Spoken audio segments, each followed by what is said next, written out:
Di jantung Italia, di pegunungan Abruzzo yang sunyi, berdiri sebuah kota kecil bernama Castel di Sangro.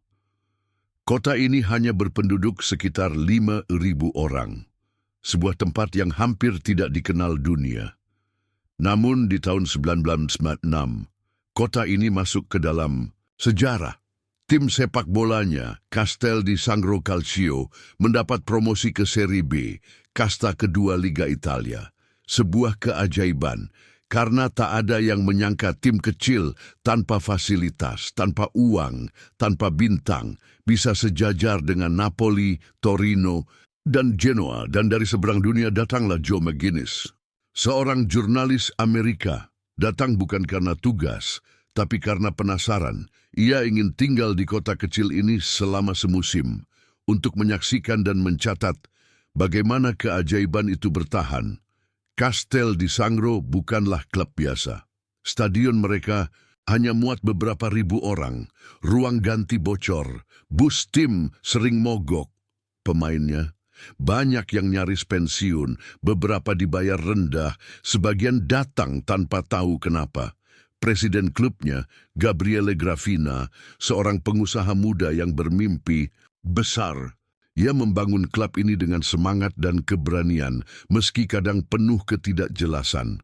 Lalu ada pelatih, Osvaldo Giacconi, pragmatis, keras kepala, penuh intrik. Mereka tidak bermain untuk menang saja, mereka bermain untuk bertahan. Bertahan dari kehancuran, dari kemiskinan, dari lupa. Musim pun dimulai.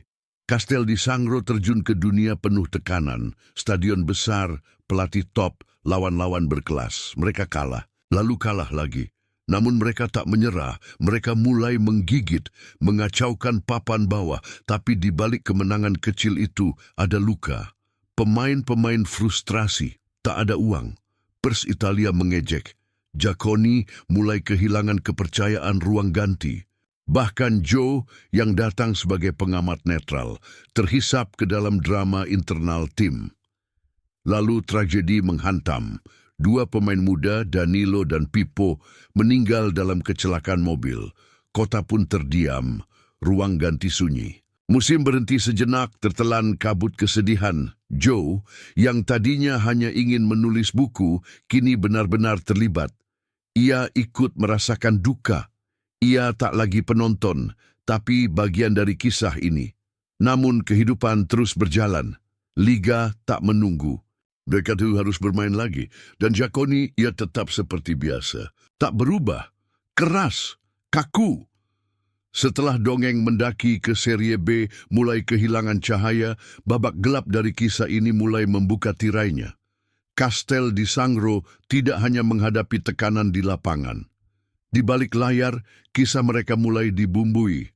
Sesuatu yang lebih mencekam, tuduhan, kekuasaan gelap, dan bisikan tentang mafia.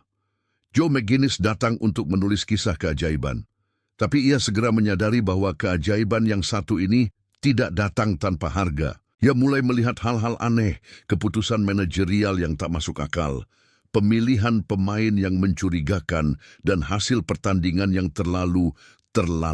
Desas-desus mulai beredar.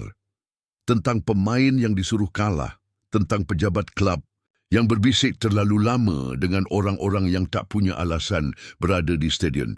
Dan tentang bagaimana Castel di Sangro menjadi semacam titik persilangan antara ambisi olahraga dan kekuatan politik setempat.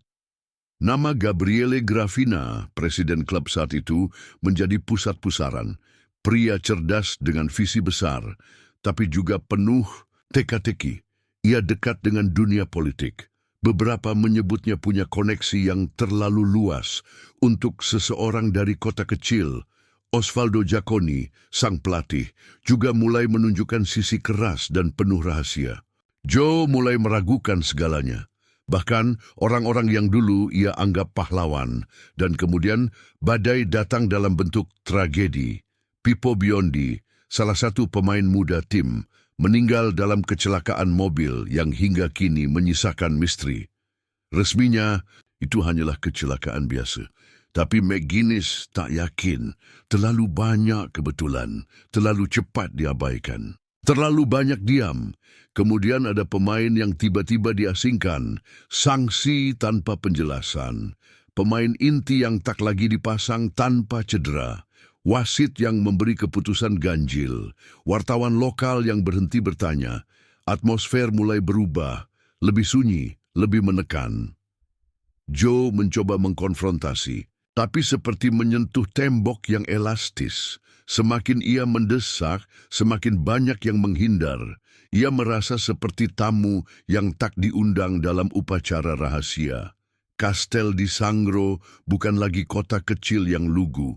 Kota ini mulai terasa seperti panggung, teater dengan tabir tebal dan naskah yang tak bisa dibaca sembarangan.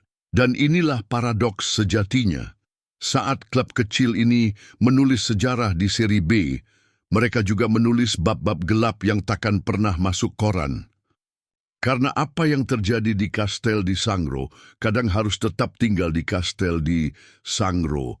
Sepak bola, kata orang, adalah refleksi masyarakat. Dan di Italia kadang refleksi itu penuh bayangan. Castel di Sangro bukan sekadar kisah underdog. Ia adalah cermin buram dari sistem yang lebih besar, di mana impian dan kecurigaan berjalan berdampingan. Di akhir musim, Castel di Sangro berhasil selamat dari degradasi. Castel di Sangro, klub kecil dari pegunungan Abruzzo, berhasil bertahan. Mereka tidak terdegradasi. Secara matematis, mereka menang, mereka selamat. Namun yang tersisa bukanlah euforia, yang tersisa adalah keheningan. Di stadion kecil itu, sorak-sorai seperti kehilangan gema. Tak ada kembang api, tak ada keramaian. Ongkota yang terdengar hanya napas berat dari mereka yang telah mengerahkan segalanya. Castel di Sangro bukanlah Leicester City. Mereka tak diangkat jadi simbol dongeng modern. Mereka juga bukan Napoli atau Roma yang punya sejarah untuk dibanggakan. Mereka hanyalah para pria biasa dari kota kecil yang menyeret tubuh mereka melalui musim penuh badai. Bagi Joe McGuinness, akhir musim ini bukanlah akhir dari cerita, tapi justru titik di mana semua ilusi pecah. Ia datang ke Italia dengan harapan akan menemukan dongeng, dan ia memang menemukannya, tapi dongeng itu retak, dibalut konflik, kemarahan, kematian, dan bahkan kemungkinan pengkhianatan dalam bentuk match fixing yang tak pernah benar-benar terkonfirmasi. Yang ia temukan di balik sepak bola bukanlah keajaiban, melainkan kemanusiaan.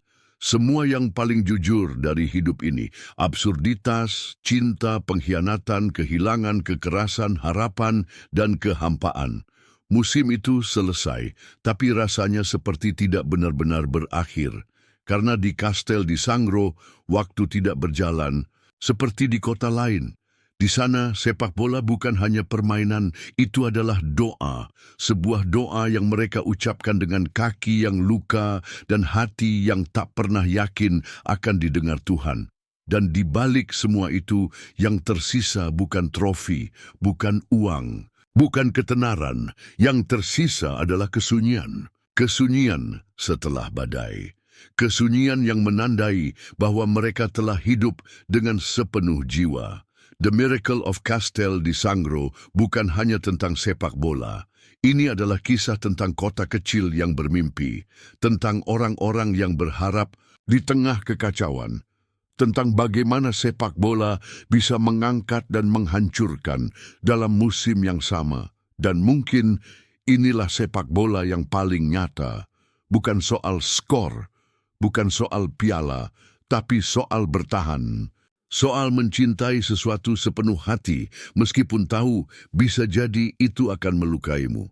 Jika kamu menyukai kisah ini, jangan lupa like, subscribe, dan bagikan. Sepak bola punya banyak cerita, dan di kanal ini kita akan terus menggali maknanya. Sampai jumpa di video berikutnya.